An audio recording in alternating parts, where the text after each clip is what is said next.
Danielle Stein joins us live. And Danielle, you got a chance to speak with some of the players leading up to tonight's match.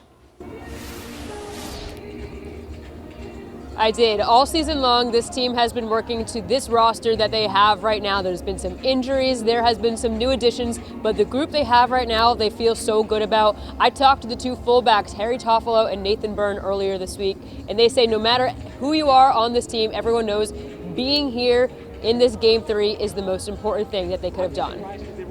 You guys have had a lot of success at home this year.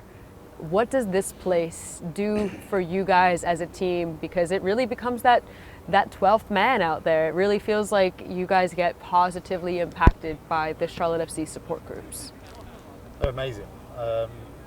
They create an atmosphere that scares the oppositions that come here.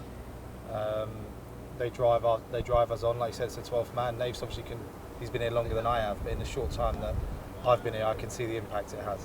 And I know this place is going to be absolutely rocking tomorrow, and it's going to give us that second wind. If ever any moment in the game gets a bit difficult, which it will, it's a game of football, they'll be there right behind us, and that's what we need for them to be as loud as possible. Obviously, Nave will be able to tell you he's been here.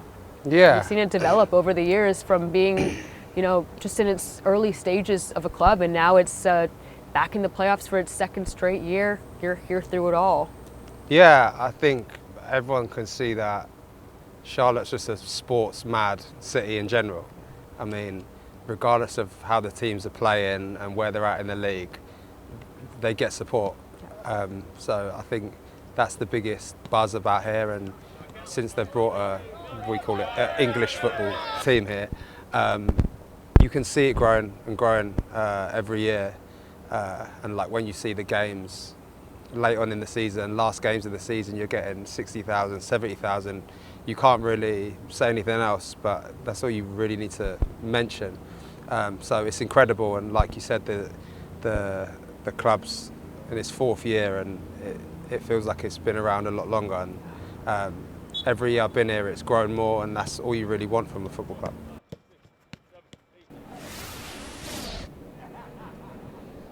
They were so awesome to take the time to talk, but like I mentioned before, we were looking at those numbers, and yes, Charlotte FC did officially announce that this will be a sellout in the lower bowl tonight for this decisive match 3. Of course, if Charlotte FC does win in advance, it will be their first time doing so in their club's history. But for now, live at Bank of America Stadium, Danielle Stein, WCNC Charlotte.